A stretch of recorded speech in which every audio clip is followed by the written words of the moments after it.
eu sou nascido em Tabatinga, uma cidade de 15 mil habitantes, mais ou menos, na região da Araraquarense. Fica perto da cidade de Araraquara, aqui, indo para o interior, né? E nasci lá em 1948, então há algum tempo já, né? E nasci num sítio lá, morei no sítio até 10 anos de idade. E essa questão de eu ter morado no sítio, né, numa fazenda, e convivido desde criança com questões da natureza, questões de animais, eu sempre fui muito curioso por essas questões. E o meu pai tinha, lá perto da casa, ele tinha umas 5 ou 6 colmeias de abelhas. Aquela época, agora eu entendo, naquela época eu não sabia, mas agora eu sei, que eram abelhas italianas, né, que eram abelhas europeias, a chamada abelha Europa, né, a abelha Europa que o pessoal dizia. Então meu pai tinha umas 5 ou 6 colônias dessas colmeias dessas abelhas lá no fundo do quintal, e que a gente não tinha nem EPIs, né, não tinha máscara, não tinha nada para tirar o mel. A gente simplesmente, como eram umas abelhas mansinhas, a gente simplesmente à noite fazia um pouco de fumaça e espantava as abelhas, eram mansinhas, a gente retirava o mel e usava aquele mel lá. E eu sempre tive curiosidade com detalhes da sobrevivência, como que funcionava uma colônia de abelha e tal, desde moleque. Mas depois nós mudamos para a cidade de Tabatinga, que ficava a 5 quilômetros lá daquele sítio, e eu deixei um pouco isso do lado, fui fazer, né, no antigo ginásio. Depois, na minha cidade não tinha curso científico, não existia, e eu não tinha condições de ir para fora para fazer o curso científico. Acabei fazendo curso normal, que era o que tinha na cidade. Então eu sou um professor normalista, desde o início eu sou professor normalista, fiz curso normal. Mas ao terminar o normal, inclusive são grandes histórias isso, naquela época um professor normalista, homem, não podia dar aulas para as classes mistas ou feminino. Um professor normalista, homem, só podia dar aula para masculinos, né? Alunos masculinos. E aí, quando eu terminei, eu tinha essa possibilidade lá de ficar na cidade ministrando aula para esses cursos lá. Mas eu comecei a pensar em fazer universidade. Poucas pessoas da cidade faziam universidade na época lá, né? Porque era uma cidade pequena, todo mundo... o sonho de um estudante de cidade pequena era fazer um curso de contabilidade e ser funcionário do banco. Na época, o Banco Bandeirantes, Banco Paulista, né? Já tinha um pré-início do Banco Bradesco lá na cidade, tanto que o meu irmão mais velho foi gerente do banco, porque o sonho dele também era conseguir uma vaga, o emprego de todo mundo era ser bancário na cidade. Mas eu, como tinha feito o curso normal, era professor, e aí eu pensei em fazer a universidade. Não tinha universidades públicas no interior, né? Eram raras as universidades públicas do interior na época. E aí as possibilidades voltadas, tinha essa intenção mesmo de ser professor. Isso era uma coisa que eu tinha sempre pensado em ser professor. E aí eu comecei a vasculhar outras universidades que pudessem ser mesmo particulares, que pudessem dar um curso de formação para professor. E por influência de uma prima minha que morava na cidade de Bauru, ela falou, olha, lá em Bauru tem vários cursos voltados para a área de licenciatura e tal. E me indicou 2 cursos. Ela falou, olha, tem 2 cursos que eu acho bem interessantes lá. Um curso é de educação física, porque ela era da área de educação física, e outro curso era as licenciaturas, né, de biologia, de geografia, dessas áreas, história e tal. Porque eu também tinha uma queda muito por história, eu gostava bastante de história. E tinha um professor meu no colegial, que eu gostava muito daquele professor e achava que eu poderia fazer história. Mas eu tinha vertente anterior da história das abelhas no sítio, das formigas lá no sítio, que eu vivia convivendo com isso, que era uma coisa meio que pela natureza e tal. Aí acabei decidindo por fazer ciências biológicas. Na época o curso, acho que nem esse nome tinha, acho que era curso de biologia, nem lembro mais como é que era isso. Mas acabei fazendo numa faculdade particular lá em Bauru, né?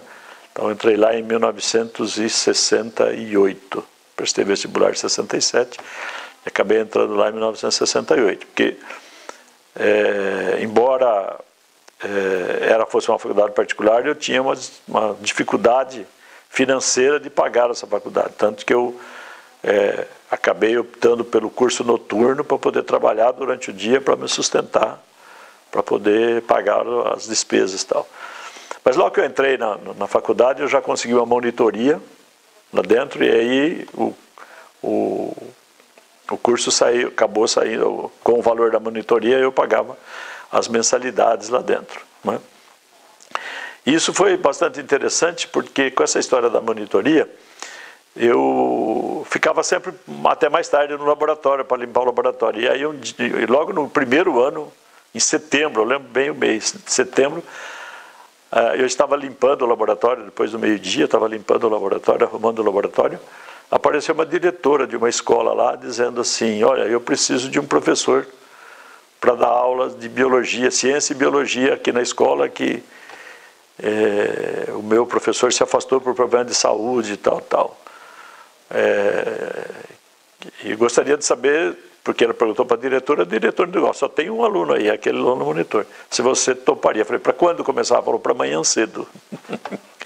E eu nunca tinha tido uma experiência em sala de aula. Eu falei: mas não podia perder aquela oportunidade. Eu falei: eu topo. Então, no outro dia de manhã, eu comecei a minha carreira de professor. 13 de setembro de 1968. Foi quando eu dei a minha primeira aula num curso, num colegial. Era uma classe colegial, eu lembro disso claramente. A partir disso, não parei mais, né?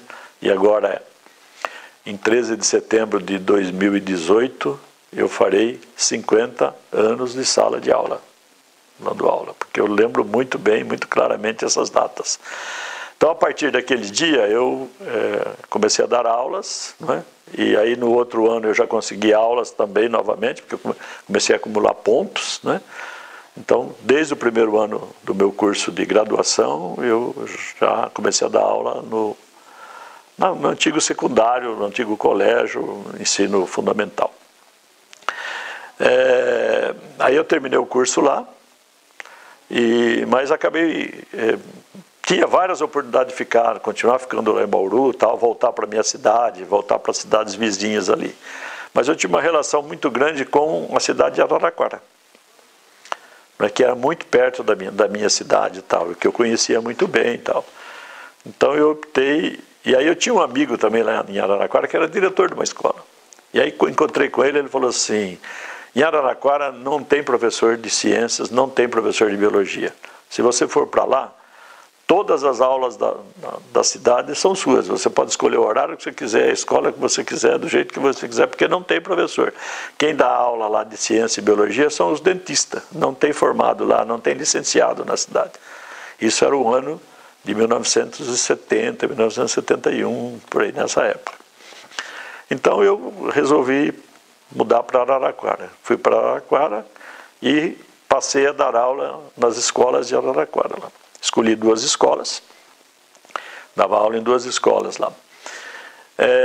No Instituto de Educação Bento de Abreu e no Colégio Victor Lacorte. No Bento de Abreu eu acabei ficando 1 ano só.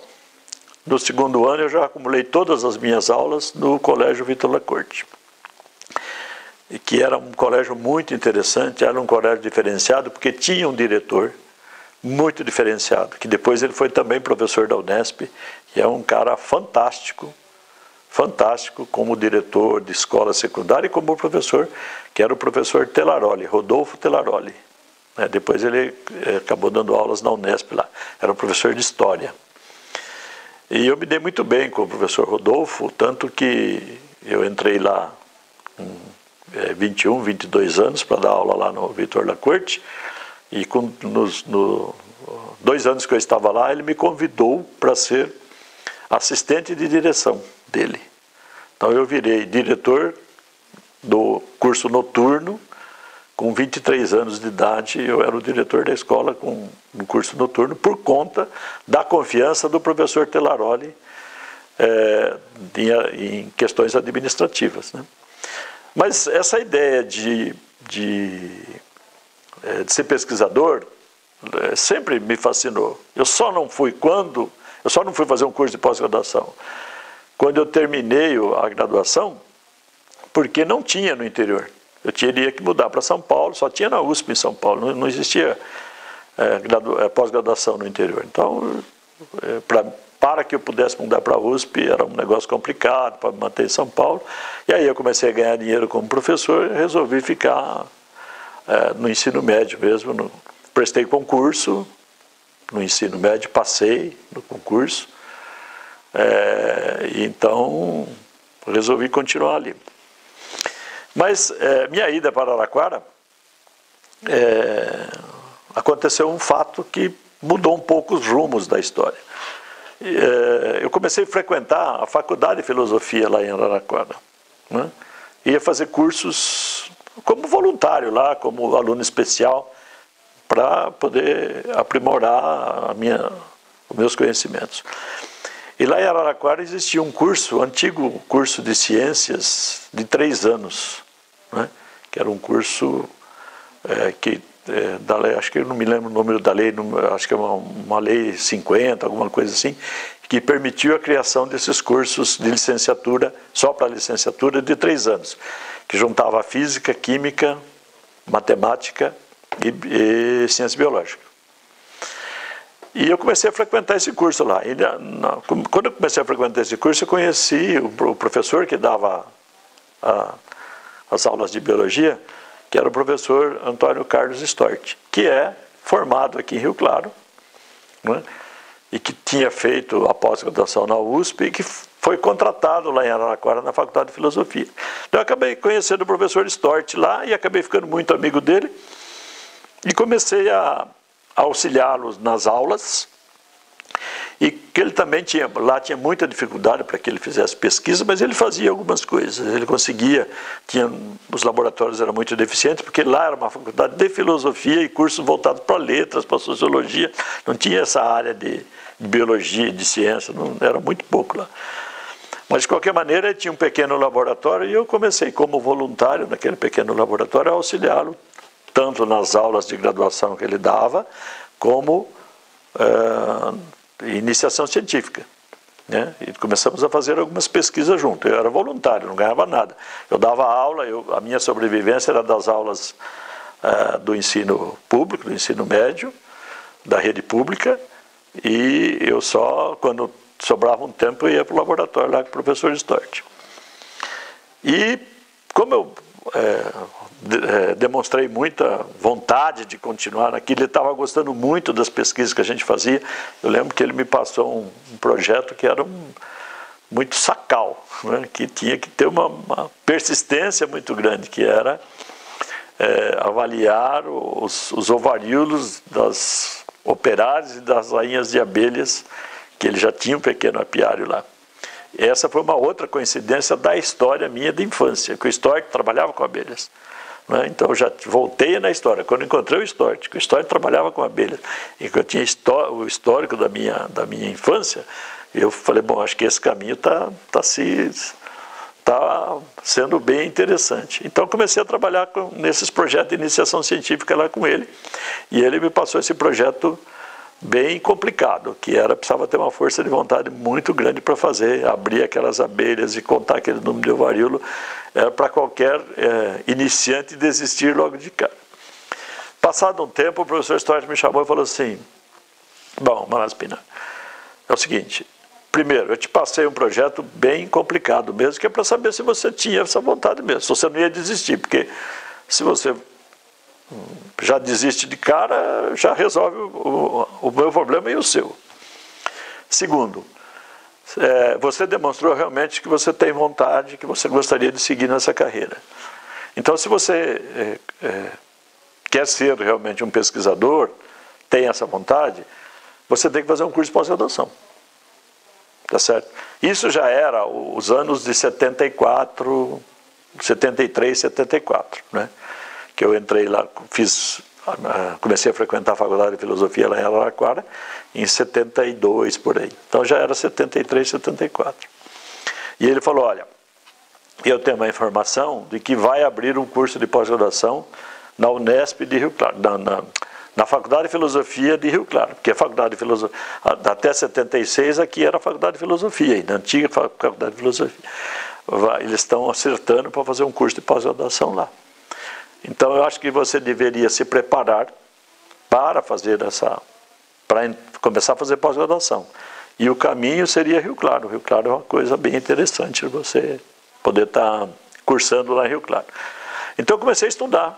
Em 74 comecei a me preparar para fazer um curso aqui, né? Para prestar a prova aqui. E efetivamente isso aconteceu. Em 76 formou a Unesp, né? Os institutos isolados se juntaram e formaram a Unesp, né?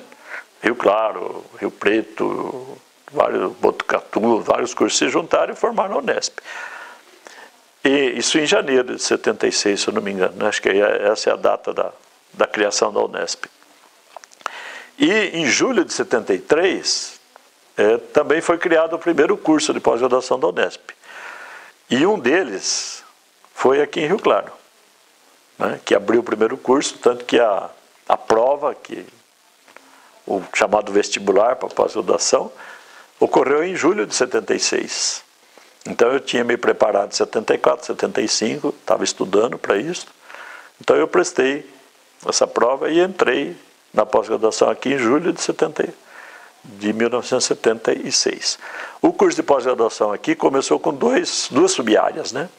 Com biologia vegetal e com zoologia. Então eu prestei para zoologia.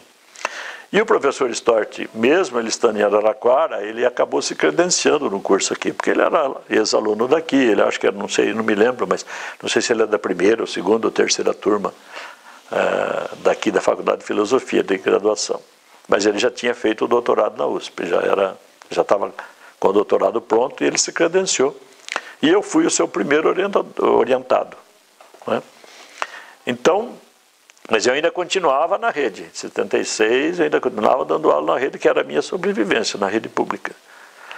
E aí quando eu entrei aqui, ele falou, bom, agora o que a gente pode fazer é pedir uma bolsa de mestrado para você, para a FAPESP. E nós escrevemos o projeto, ele pediu a bolsa só para mostrar como o projeto era antigo. E como também foi determinante para as minhas atividades de hoje, para a minha linha de pesquisa de hoje, com que eu trabalho. Nós temos um projeto de estudos de comportamento de abelha frente à exposição ao inseticida DDT, que é uma coisa muito antiga, né? Que hoje não está mais no mercado, que ninguém usa, tal. Mas de qualquer maneira, naquela época, DDT era usado para tudo. Qualquer coisa que você tinha em casa, você usava DDT, era largamente usado. Então nós temos um projeto desse, esse foi o meu projeto de mestrado. E aí a bolsa saiu, a FAPESP aprovou a bolsa. Então, em 1900, uma história bem interessante nesse meio. Nessa primeira turma, passou também na prova, um outro professor que depois se tornou ícone, né, na Unesp, né? Foi um cara extremamente importante na Unesp, que foi o professor Ari Ficais, lá de Rio Preto. Então nós prestamos a prova junto e fomos aprovados junto, né? E o Arif já era contratado na Unesp Rio Preto, embora ele tivesse sua graduação, naquela época podia, ele já era contratado como professor lá em Rio Preto. Então, e eu dava aula na rede pública em Araraquara. E o Arif tinha um fusquinha amarelo, né? E como eu não podia largar o emprego, porque eu não tinha bolsa, e ele também não podia não tinha afastamento da Unesp para fazer a pós-graduação. Então nós começamos no segundo semestre de 76, primeiro semestre e segundo semestre de 77 a fazer algumas disciplinas aqui, né? Então o Arif saía de Rio Preto às 4 da manhã, passava em Araraquara, me pegava, eu pegava carona com ele, para a gente chegar aqui às 8 horas para assistir a aula lá no Horto Florestal, que a Unesp ainda era lá no Horto Florestal, e a pós-graduação estava no Horto Florestal. Então nós fizemos isso 1 ano e meio. Fizemos pelo menos uma disciplina, não lembro exatamente quanto, mas pelo menos uma disciplina por semestre nessa vida de Rio Preto, Araraquara, Rio Claro. E aí no final da tarde a gente voltava e ele ia até Rio Preto. Imagina o Arif de Rio Preto aqui para assistir a aula, um dia num fusquinha, numa estrada que já era asfaltada, mas era uma pista única, que qualquer hora podia acontecer acidente e assim por diante. Então, muitas vezes nós chegamos atrasados da aula, muitas vezes a gente saiu mais cedo das aulas, por conta dessa estrutura.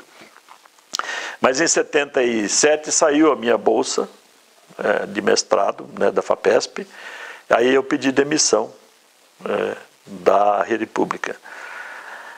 Outra coisa bastante curiosa a respeito disso é que, assim, a bolsa, eu não lembro os valores, mas era metade, menos que a metade do que eu ganhava como professor efetivo e diretor, né, assistente de direção de uma escola pública. Então, só para dar um valor de referência, a bolsa era R$ 3.000 e eu ganhava R$ 8.500, R$ 9.000. Quando eu falei na escola lá que eu ia pedir demissão de um cargo efetivo, garantido, para uma bolsa da FAPESP de 2 anos, sem nenhuma garantia, o pessoal me considerou um louco. Você é louco fazer um negócio desse, isso é um absurdo, tal. Mas eu achava que valeria a pena eu enfrentar essa situação e tentar fazer aquilo que eu sempre havia pensado em fazer, que eu sempre gostaria de ter feito. E pedi demissão. Pedi demissão e mudei para Rio Claro. Aí mudei para Rio Claro, fui morar aqui na Rua 9, num quartinho que tinha ali, que eu aluguei na Rua 9, ali sozinho, num canto ali na Rua 9, e acabei vindo morar aqui em Rio Claro. Depois mudei para um apartamentozinho, as coisas melhoraram mais adiante. Em 1979, eu terminei o meu mestrado. E aqui tem um outro fato bastante interessante, já levantado e já comprovado, de que dos alunos que passaram, tanto da biologia vegetal como da zoologia, nessa prova em 76, eu fui o primeiro a defender o mestrado. Então eu sou o primeiro mestrado, o primeiro aluno que defendeu o mestrado na Unesp de Rio Claro. E recentemente eu pedi para fazer um levantamento, porque abriu um outro curso de pós-graduação junto na Faculdade de Medicina de Botucatu. Não é que abriu, já existia o curso de pós-graduação na Faculdade de Medicina de Botucatu, né, quando ela era também um instituto isolado. E para ver se por acaso eu era o primeiro aluno da Unesp, né? E nessa checagem a gente verificou o seguinte, que antes de eu defender o mestrado, em Botucatu teve outros mestrados. Só que esses mestrados que defenderam antes de mim eram mestrados já do curso isolado, que tinham entrado no curso isolado. Depois que passou para a Unesp, eu sou o primeiro da Unesp inteira, né? Mas teve outros do pessoal de Botucatu que eles tinham entrado no curso isolado, então o curso de Botucatu estava um pouco na frente de Rio Claro. Mas de qualquer maneira, de Rio Claro eu sou o primeiro aluno, né? O primeiro formado por Rio Claro. Quando eu terminei o meu mestrado, em 79, eu fiquei sabendo de um concurso na Universidade Federal de Uberlândia, para professor de zoologia. Eu fui lá e prestei o concurso. E passei. Então eu tinha mestrado, tinha acabado de passar um concurso em Uberlândia. Eu prestei o concurso em junho de 79, mas nesse intervalo de tempo, antes do concurso, como eu já pretendia fazer o doutorado, nós tínhamos pedido uma bolsa para a FAPESP de doutorado. Então eu passei em junho e teria que assumir em Uberlândia em agosto. E em julho saiu a resposta da FAPESP me dando a bolsa, autorizando a bolsa em julho. Aí eu fiquei na dúvida, cruel de novo, o que fazer, né? O salário de Uberlândia, na época, era muito alto. Uberlândia, como uma faculdade isolada, era uma das que melhor pagava no Brasil, né? E eu ia ter uma bolsa da FAPESP, agora bem menor do que o salário de Uberlândia. E, no fim, eu acabei optando por fazer o doutorado. Não fui para Uberlândia. De novo, fui chamado de louco pelo pessoal lá de Uberlândia. Falei, como? Uma vaga dessa você não acha lugar nenhum, tal, tal. Mas eu falei, não, vou fazer o doutorado, tal, porque era o que eu queria. Se eu parasse aí e fosse para Uberlândia, dificilmente eu conseguiria voltar para fazer o doutorado. Então eu fui para Uberlândia,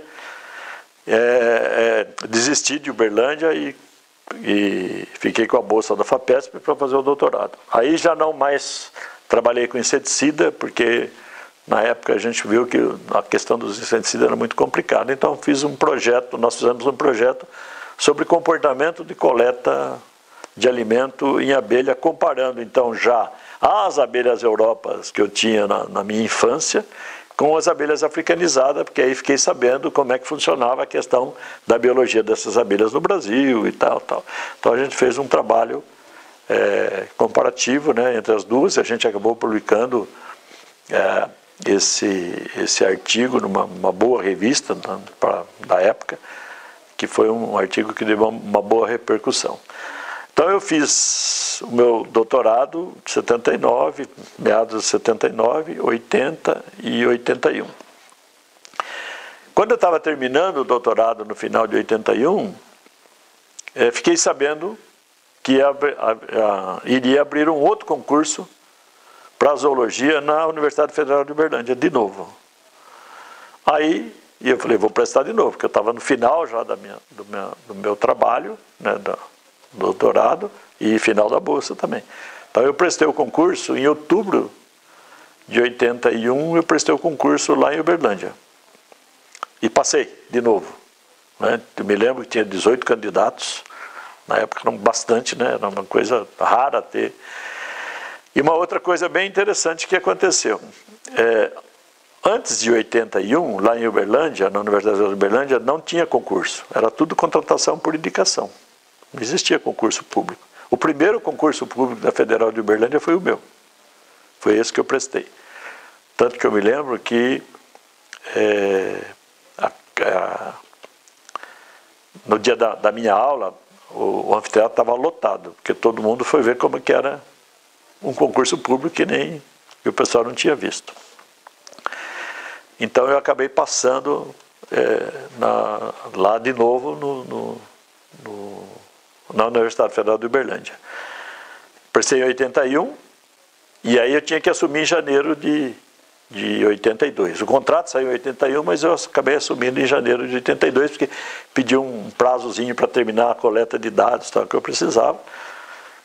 E defendi minha tese no início de 82, minha tese de doutorado. Defendi em fevereiro de 82, eu defendi minha tese de doutorado, e aí mudei para Uberlândia. Voltando um pouquinho, só um adendo na questão do mestrado, como a defesa de mestrado minha era a primeira da Unesp de Rio Claro, foi uma festa. A abertura da defesa foi feita pelo reitor da Unesp. Então, foi na sala 11, aqui embaixo, isso daí. A sala estava lotada, porque todo mundo foi assistir, né? O Unesp inteiro, os professores, tal, os alunos, tal, e quem veio fazer a abertura da cerimônia da defesa foi o reitor da Unesp. Então, foi assim, um evento para a Unesp. E eu tenho, até hoje, umas fotos que o Arif, que veio para a defesa minha também, tirou essas fotos bem antigas, mostrando o professor Newton Ebre, professor Demarines. Então tem vários professores, o professor Avilma, os professores antigos daqui que estão naquelas fotos, né? E o professor Hamilton era o diretor, o Hamilton Ferreira era o diretor, a professora Carminda era a coordenadora do curso, e o reitor veio fazer a abertura da defesa de mestrado, que foi um evento bastante concorrido na época. Bom, mas voltando à história lá de Uberlândia. Então, em 82 eu fui para Uberlândia, assumi lá Uberlândia. Uberlândia também era um curso que estava se iniciando, estava começando, não tinha laboratório, então foi uma dificuldade muito grande para implantar algum projeto de pesquisa lá, porque não tinha laboratório. A estrutura, as questões políticas de Uberlândia eram muito complicadas mesmo, porque era quem mandava na universidade não era os professores da universidade, quem mandava na Universidade Federal de Uberlândia eram os políticos da cidade, e a gente estava saindo do final da ditadura, e os políticos todos alinhados com o pessoal da ditadura. Então foi um período muito complicado lá dentro. Eu vi, sou testemunha ocular disso. Não foi no meu departamento, mas foi no departamento de psicologia, que ficava ao lado do meu departamento, onde havia as questões, né, dos chamados professores mais revolucionários e tal, em que houve uma reunião do departamento com a polícia na porta. Eu olhava da minha sala, eu via o departamento e vários carros da polícia na porta, e estava havendo uma reunião do departamento, onde o diretor do Instituto de Ciências Humanas de lá havia pedido a demissão de 8 professores. E quando terminou a reunião, os 8 professores estavam demitidos. E eles puseram a polícia na porta para que não houvesse nenhum protesto, nada disso. Então era realmente uma questão política, e não tinha motivos para a demissão, a não ser questões de opiniões contrárias ao pessoal, à oligarquia que existia em Uberlândia, que era muito forte. Então, muito forte mesmo. Então, isso era uma coisa que assustava todo mundo. Na Uberlândia, você tinha que pensar 2 vezes para falar alguma coisa, porque era muito complicado. O país inteiro estava saindo do processo da abertura política, mas Uberlândia ficou muito atrasada nesse processo, né? E como eu fui o primeiro a prestar concurso e passei, e depois então foi instituído essa questão do concurso em Uberlândia, né? Com todas as outras vagas eram para o concurso. E aí começou a acontecer um fato, que isso revoltou muito o pessoal da cidade. Todos os concursos que tinham passavam, os aprovados eram paulistas. Entendeu? Todos aprovados, porque aqui a pós-graduação já estava caminhando mais do que lá. Tal. Aí começou a revoltar o pessoal da cidade, porque ninguém mais conseguia colocar dentro da universidade os parentes, os amigos, porque a universidade lá era tudo de amigo e parente, e os políticos que indicavam. Então isso começou a revoltar o pessoal da cidade. Só para você ter uma ideia, o que gerou isso daí, eu tenho esse documento até hoje na minha casa, devo tê-lo guardado em algum lugar. Como começou só a aprovar paulista ou outros de fora, o reitor, que era indicado, não era eleito na época também, baixou uma portaria dizendo o seguinte, relativo aos concursos, que os concursos públicos lá, a banca deveria indicar os 6 primeiros colocados. E que a reitoria não era obrigada a contratar o primeiro, ela poderia escolher entre os 6. Que a esperança deles é que entre os 6 tivesse alguém da cidade e que eles contratassem alguém da cidade. Entendeu? Isso foi um absurdo. Foi um dos maiores absurdos que eu vi de uma universidade. Né? E para ser revogado isso foi muito difícil. A gente brigou muito lá, brigamos para tentar revogar essa legislação que o reitor estabeleceu por conta dele. Só para se ver como que era essa questão política na Federal de Uberlândia e como que os políticos da cidade interferiam muito na universidade lá. E tinha um outro fato também que todo mundo fazia gozações, né? que no curso de veterinária, na época lá não existia agronomia, existia o curso de veterinária, existia lá a chamada lei do boi. Ou seja, todo aluno que quisesse fazer veterinária lá e que fosse proprietário de terra, tinha um percentual a mais nas provas de vestibulares. Então, você chegava, o departamento de biologia era do lado do departamento de veterinária. Você chegava na biologia, você ia passando na biologia, o estacionamento da veterinária só tinha caminhonetes de alto valor econômico, porque todos os alunos da veterinária eram filhos de fazendeiros que iam fazer veterinária, né? Dificilmente alguém que não tivesse fazenda passava, porque o percentual era alto, inclusive. E demorou muito para cair também essa legislação de Uberlândia, lá na Universidade Federal de Uberlândia, que eu acho que das universidades federais, a que levou mais tempo para se democratizar foi a Federal de Uberlândia, porque a cidade era muito influente na universidade. E essa influência talvez tenha a ver com a história da formação da Universidade Federal de Uberlândia. Porque ela não foi criada uma universidade e começou do zero a universidade. Não, o que eles fizeram lá? Eles pegaram todas as escolas particulares, juntaram e fizeram uma universidade. E aí o que aconteceu? Os donos da universidade particulares continuaram na direção de cada instituto, ou de cada curso. E eles continuaram achando que, embora fosse federal, que embora fosse pública, eles continuaram achando que eles eram os donos e que eles mandavam. Então, todo mundo tinha que atendê-lo, embora pública, todo mundo tinha que atender os donos, os antigos donos.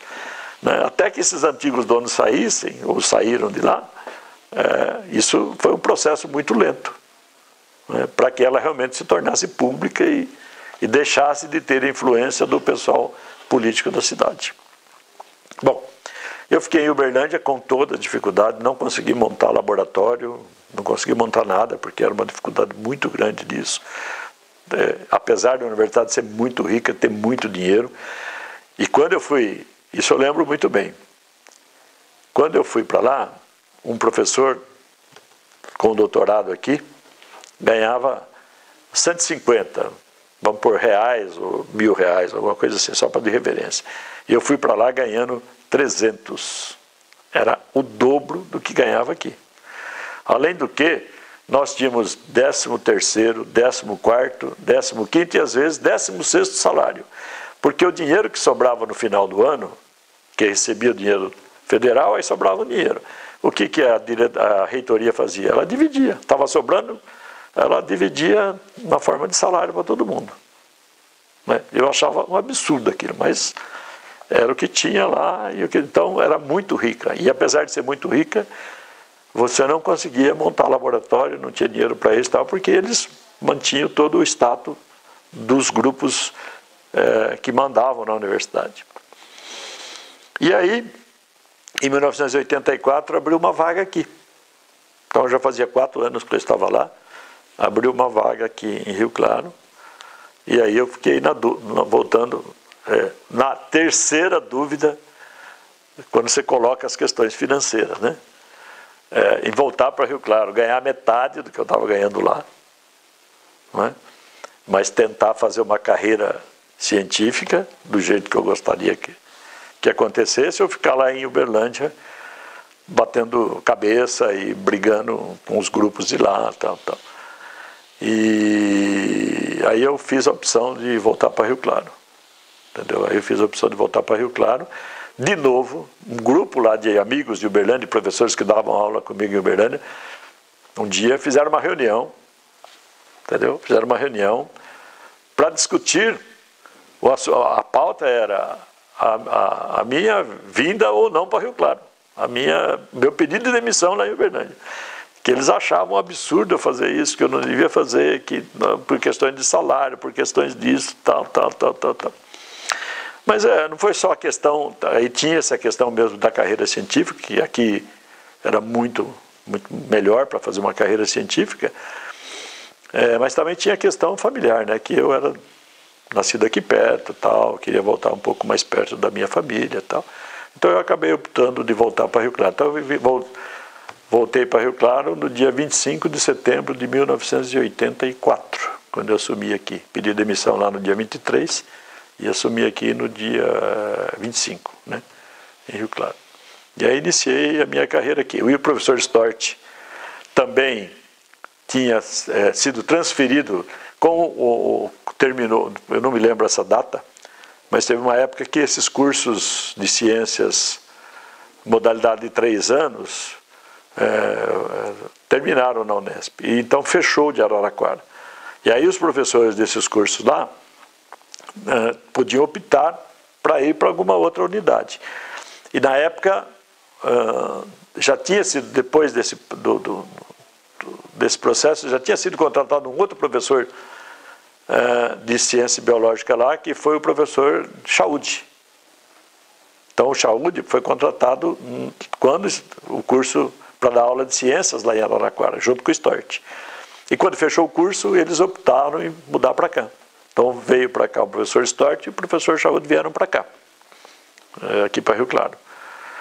Então quando eu saí de Uberlândia, o professor Stort já tinha voltado para Rio Claro, né? E essa oportunidade de voltar a trabalhar com o professor Stort também deixou assim mais interessado em voltar para cá, né? E aí aconteceu um outro detalhe interessante, que depois eu fiquei mais de um ano, quase 2 anos, assim, pensando se eu tinha feito a opção certa. E quando eu saí de Uberlândia em 84, acho que uns 3 ou 4 meses depois, chegou em Uberlândia, vindo do Maranhão, o professor Warwick Kerr, que foi o criador de Rio Claro, o curso aqui de Rio Claro que montou. O professor Warwick Kerr ficou um tempo aqui em Rio Claro, quando ele montou aqui em 56, 57, 58, 59.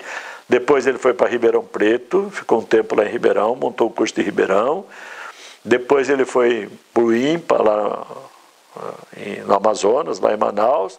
Depois ele foi para o Maranhão, na Universidade Estadual do Maranhão, ficou um tempo lá.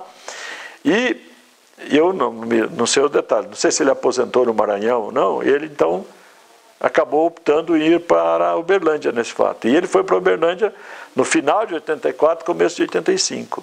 Então eu fiquei sempre pensando assim, pô, se eu tivesse ficado em Uberlândia, agora com a chegada do professor Kerr, lá em Uberlândia, provavelmente as coisas mudariam muito. E mudou, e como realmente mudou depois, eu continuei em contato com Uberlândia, realmente mudou. A chegada do professor Kerr lá deu um avanço muito grande, porque ele era uma figura nacional, figura internacional, trouxe dinheiro, montou laboratórios, tal. Aí isso me passou 2 anos na minha cabeça se eu tinha feito a coisa certa. Mas, de novo, a mesma história do salário, né?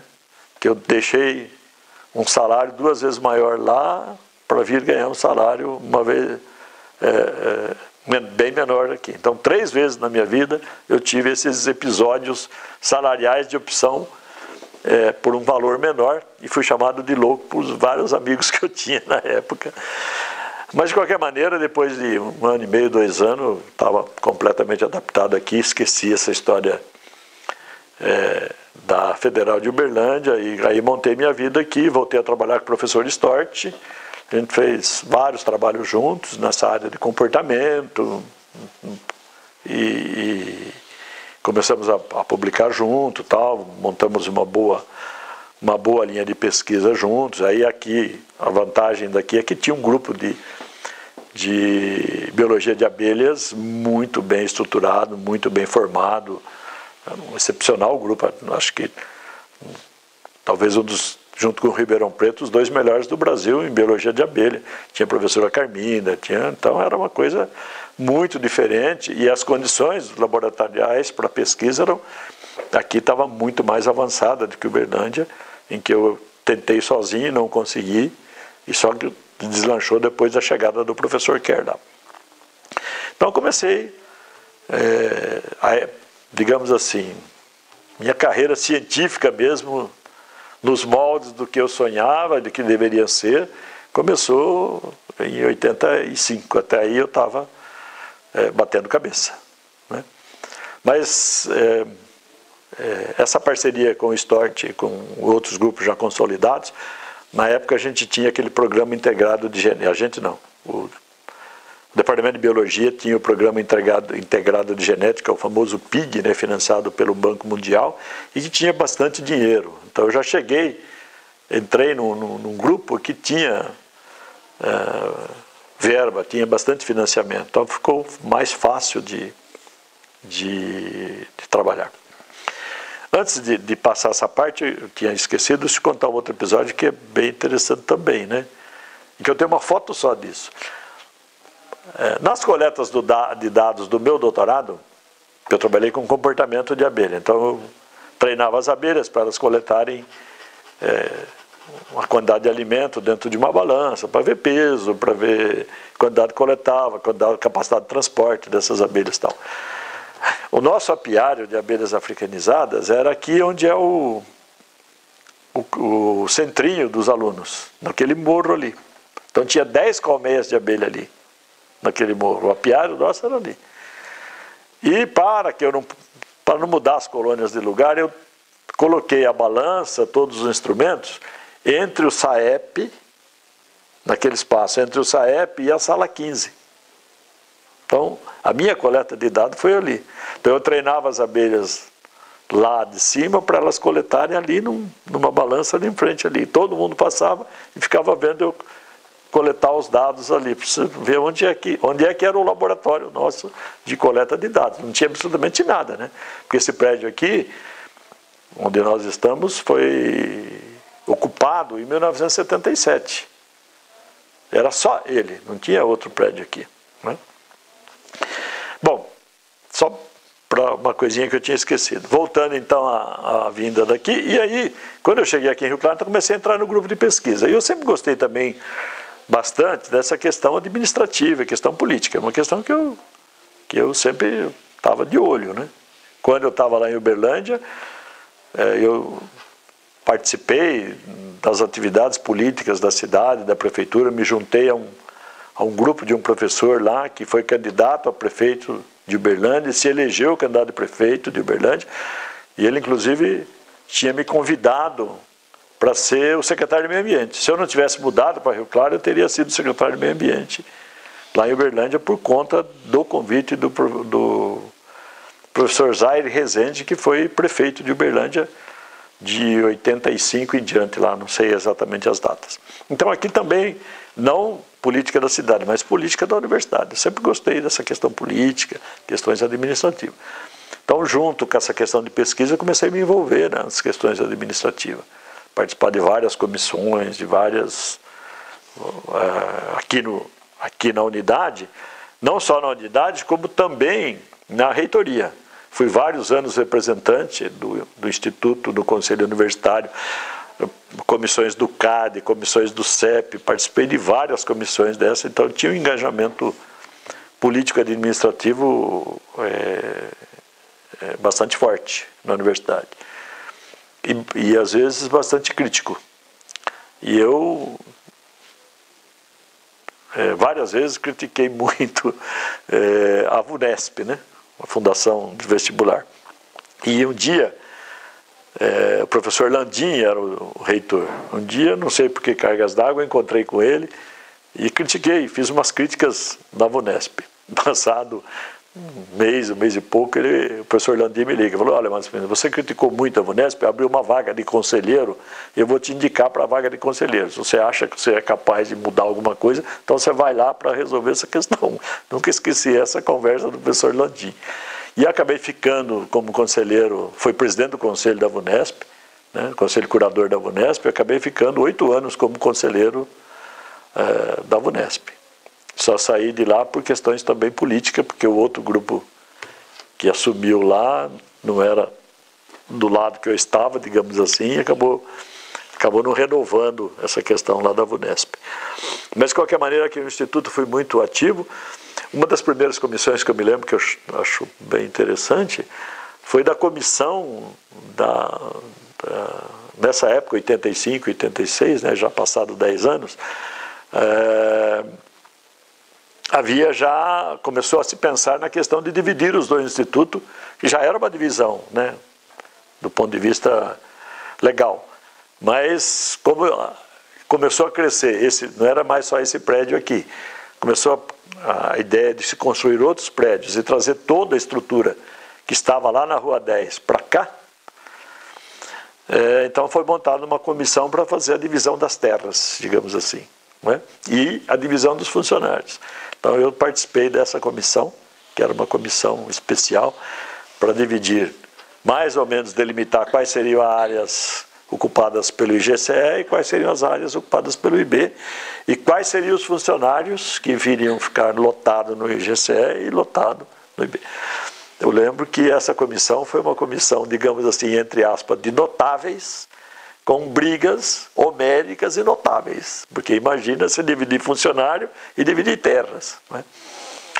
E o que me lembro muito bem disso, que me chama muita atenção, é que aqui na entrada, antes de chegar na administração, uma das marcas que tinha era uma cerca de arame farpado, que existia ali, e que a gente considerou aquela cerca como sendo um divisor de terras. Então, para cada cerca era do IB, para lá da cerca era do IGCE. Então, a cerca de arame farpado foi um ponto de divisão de parte dessas terras aqui, que, lamentavelmente, a gente não tem, eu pelo menos não tenho, não vi até hoje nenhuma foto dessa cerca em lugar nenhum, né? Mas eu tenho ela muito na memória. Mas, de qualquer maneira, eu participei ativamente desse grupo, dessa comissão de divisão, e acho que a gente conseguiu ter, assim, grandes concessões, realmente, com relação ao IB, né, tanto de funcionário, como da parte legal, onde que a gente ia construir os prédios e tal.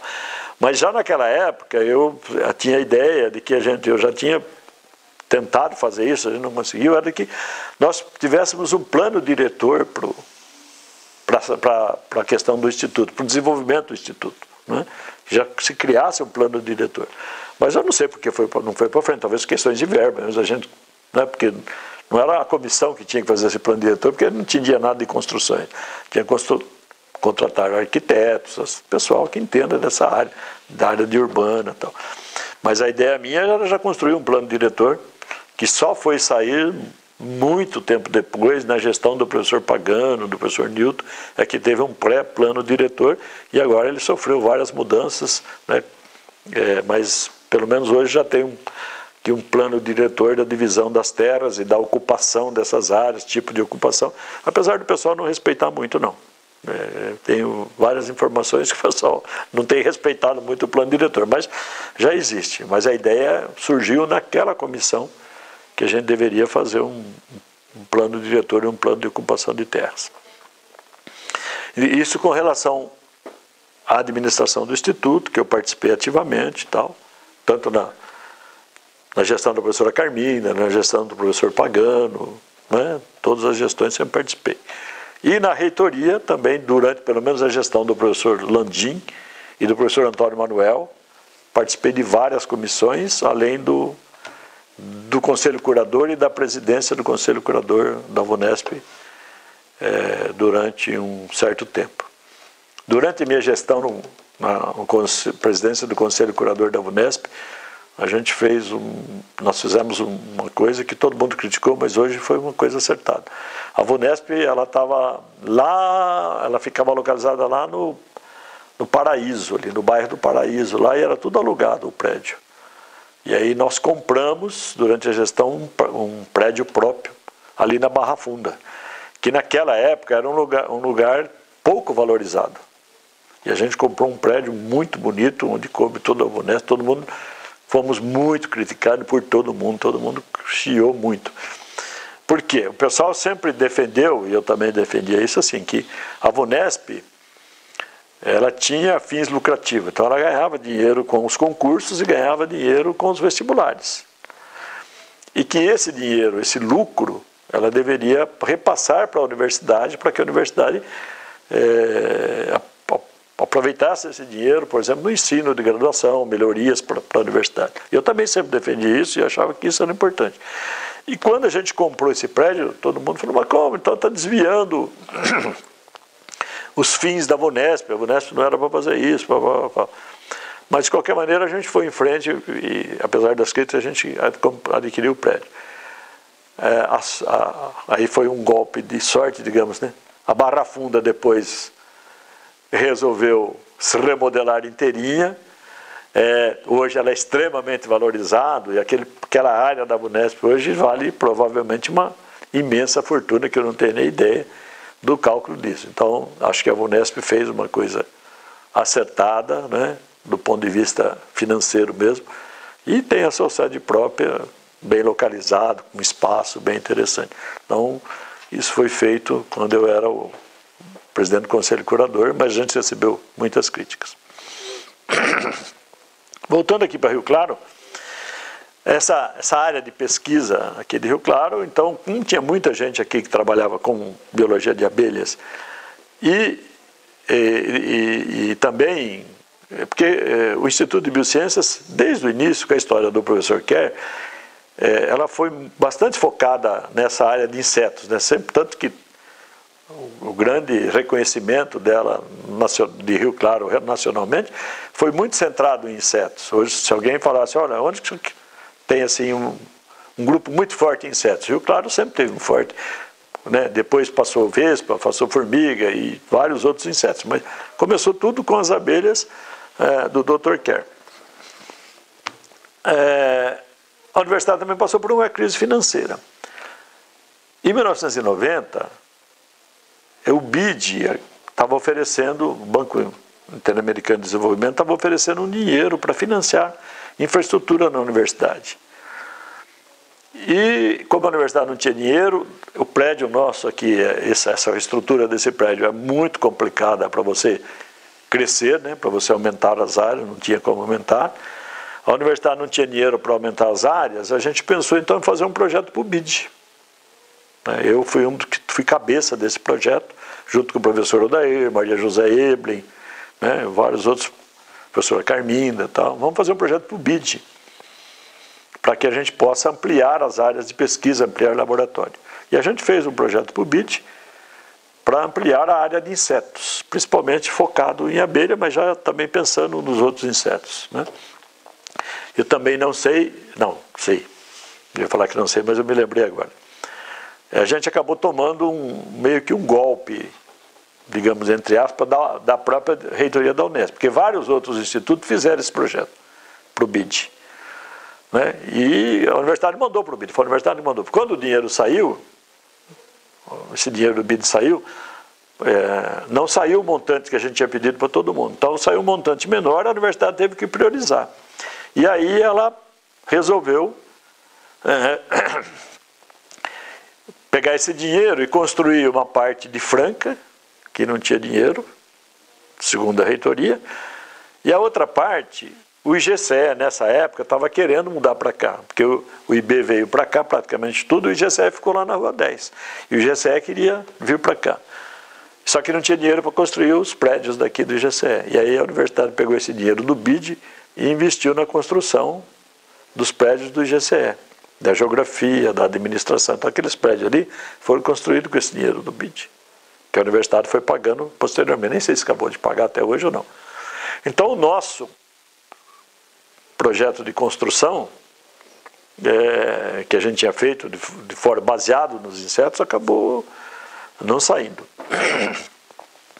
Nesse intervalo de tempo, a FAPESP solta um edital financiando, que ela nunca tinha feito isso, infraestrutura.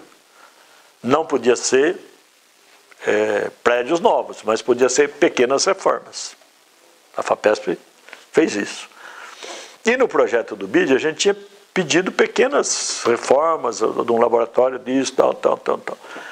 Aí um dia eu estava olhando aquele projeto, tem até hoje o projeto desse tamanho assim, um calhamaço assim, de folha.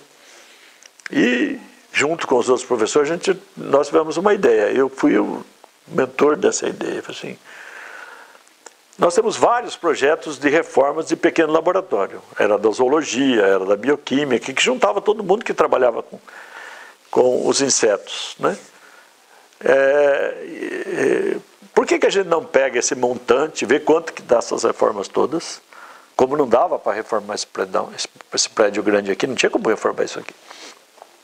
Vamos até a FAPESP e falamos para eles assim, ó, nós vamos pegar o mesmo valor, só que em vez de nós reformarmos aquilo que a gente chamava de puxadinhos, vai ser outro puxadinho, a gente constrói um prédio novo. Aí a gente fez uma reunião, marcamos com a FAPESP, fomos lá na FAPESP, para uma comissão, que eu já nem lembro mais, mas certamente o professor Dair estava, Zezé estava, acho que a Carminda, não me lembro exatamente quem foi. E nós fomos na FAPESP e fizemos essa solicitação, um valor X, a gente quer construir um prédio novo em vez de fazer puxadinhos. A FAPESP autorizou. Aí nós juntamos tudo isso, aí precisava de criar uma estrutura para isso, e na época, também, mais ou menos paralelo, né, junto, a universidade estava liberando a criação das unidades auxiliares e dos centros de pesquisa, interunidades, que é o caso do CEA, né, e outras interunidades que tem por aí. Então nós já entramos com um pedido na universidade da criação de uma unidade auxiliar, e que a gente decidiu, como tinha 22 professores na época que trabalhavam com insetos sociais, a gente deu uma enxugada, jogou tudo para insetos sociais, tinha 22 professores na época que trabalhavam em torno dos insetos sociais, com pesquisas, com linha de pesquisa que envolvia insetos sociais, e aí então a gente propôs criar uma unidade auxiliar chamada Centro de Estudos de Insetos Sociais, o CEIS. Então, em 1990, nós criamos o CEIS. Efetivamente, a universidade autorizou a criação do CEIS como unidade auxiliar.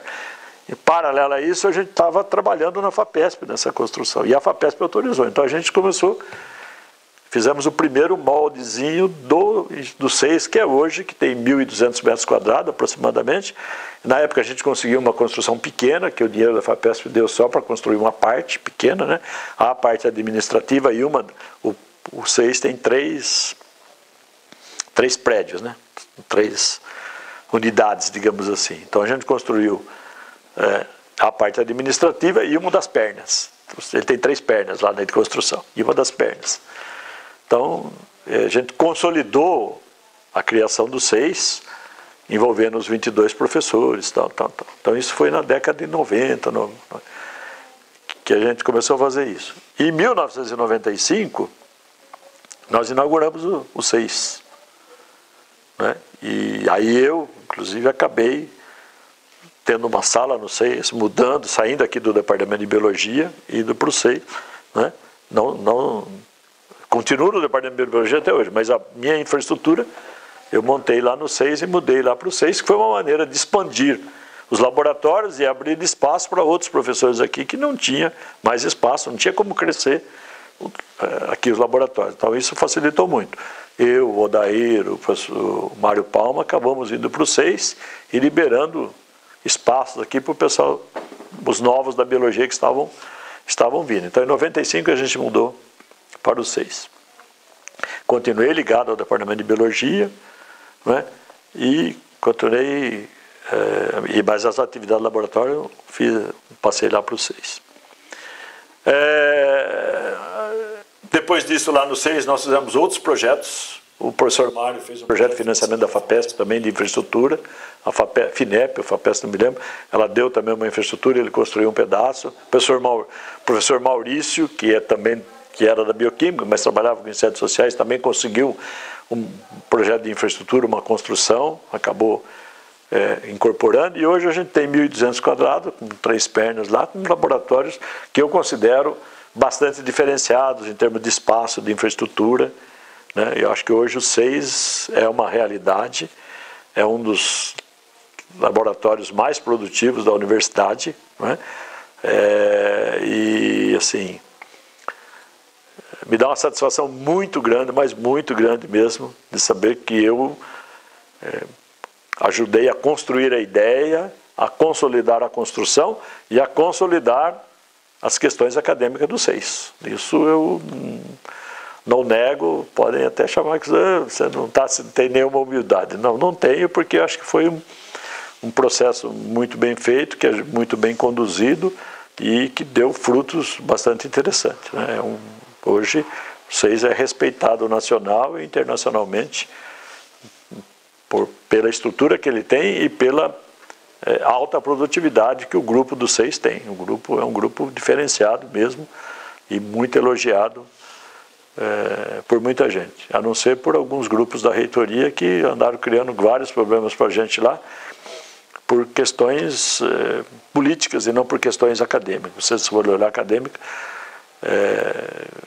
eles perdem de 10-0, né? Mas então questões políticas sempre tem nessa questão.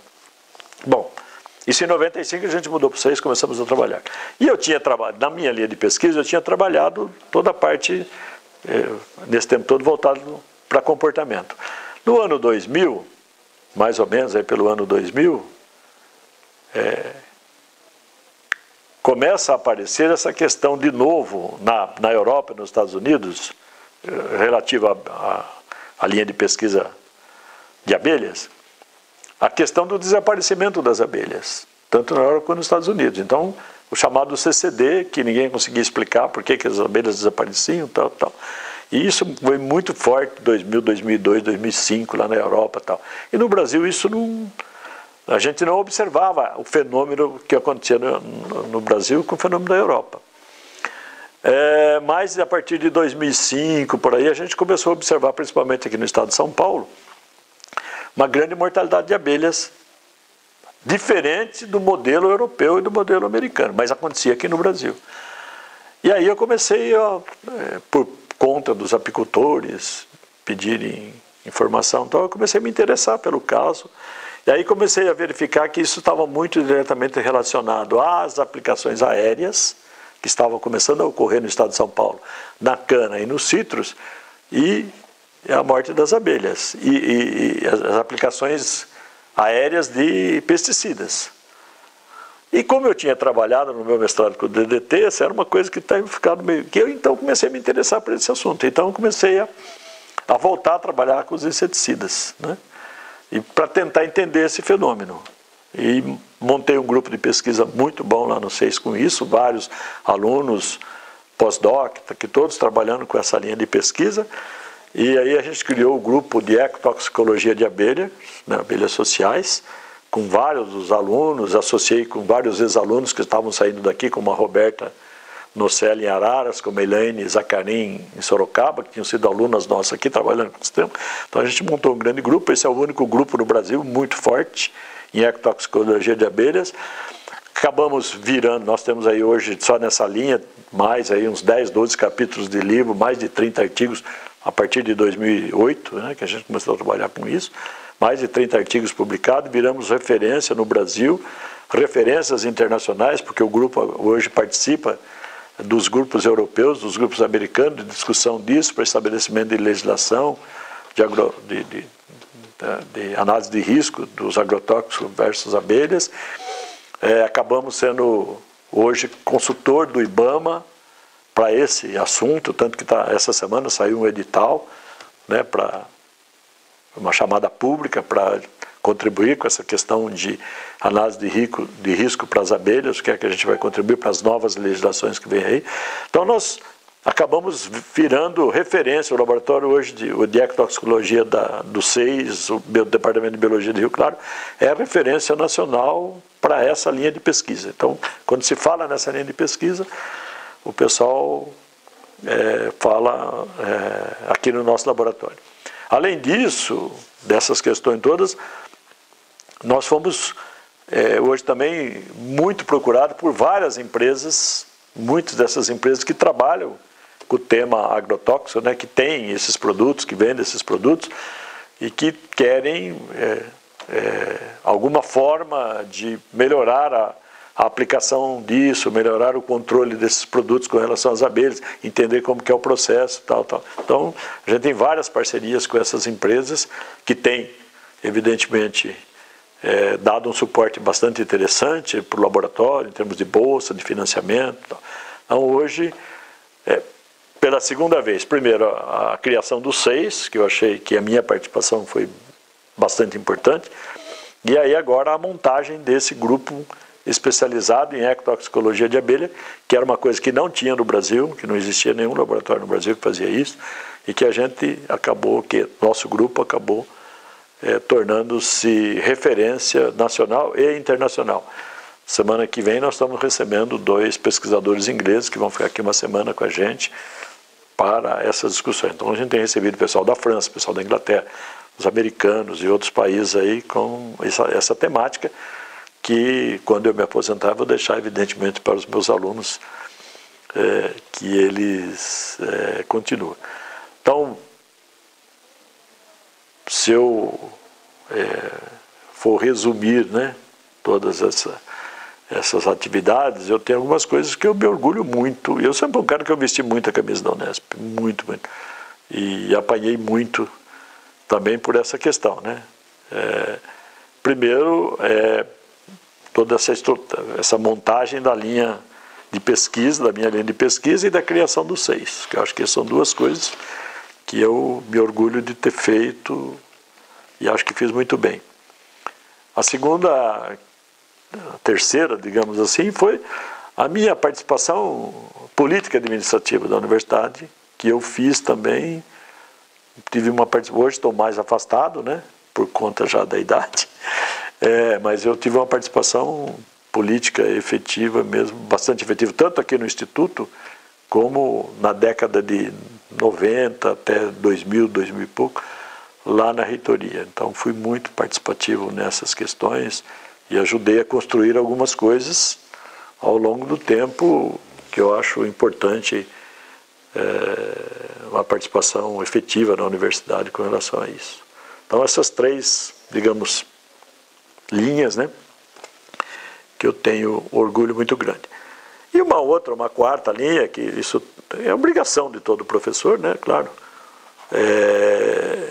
é a formação de recursos humanos, que eu acho que também tive uma atuação bastante destacada, muitos orientados, como você teve também, né, bons e ruins, mas tem vários orientados que a gente tem que ter orgulho muito grande. E eu tenho vários deles, citei 2, né, a Roberta, a Elaine Zacarin, que hoje pertence ao mesmo grupo, que estão aqui perto da gente, que já saiu, mas está aqui perto da gente. Mas tem um que não trabalhou com ecotoxicologia, foi trabalhar com outras questões, com macroecologia, que hoje foi meu orientado no doutorado, que é o Alexandre Diniz, que está lá em Goiás, né, que hoje ele é professor da Federal de Goiás. Aliás, eu acho que ele é diretor do Instituto já lá no Federal de Goiás. E que foi um orientado muito diferenciado, muito diferenciado. Hoje ele tem quase 400 artigos publicados, é um jovem pesquisador ainda, né? Tem quase 400 artigos publicados, só em revistas top, né? Os artigos dele são publicados em revistas top. Foi um orientado muito diferenciado. Então ele fez doutorado comigo, com morfometria, né? Das espécies, das subespécies africana e italiana de abelha na época. Em 95 ele terminou o doutorado dele. Nós conseguimos publicar esse artigo no Evolution, né, que é já um artigo diferenciado. Depois, quando ele mudou para Goiânia, ele foi contratado em Goiânia. Quando mudou para Goiânia, ele foi trabalhar com macroecologia. E aí ele estourou na linha de pesquisa dele e virou hoje das referências mundiais, das quais eu converso com ele até hoje, mas eu tenho muito orgulho. Não entendo muito o que ele faz, porque macroecologia é bem distante dos meus conhecimentos, mas ele tem quase, a última vez que eu vi, ele estava com 370, 380 artigos publicados nessa linha e as revistas que ele publica. Então, essa é a minha também contribuição na formação de recursos humanos, que é uma coisa que é muito ligado às coisas que eu sempre gostei de fazer com relação aos alunos, que é uma preocupação que eu sempre tive com um emprego, né, de empregar os alunos. Então, desde que eu comecei minha carreira, todas as oportunidades que aparecem, que eu fico sabendo, de concurso, de alguma outra coisa, eu fico sempre passando para os alunos. Olha, abriu um concurso lá, abriu um concurso ali, você tem que... Né? E também, no meu curso de graduação atual, que eu tenho dado, eu tenho voltado muito essa coisa para, hoje, tentando direcionar um pouco mais os alunos para essa questão do empreendedorismo. Então, o curso, eu falo muito para os alunos dessa questão deles terem iniciativa, terem ideias brilhantes, ideias diferentes, deles montarem as suas próprias empresas, deles criarem inovações no mercado, de não ficar só no mundo da biologia e no mundo de ser professor de ciências biológicas, ligado só à área, evidentemente, de educação.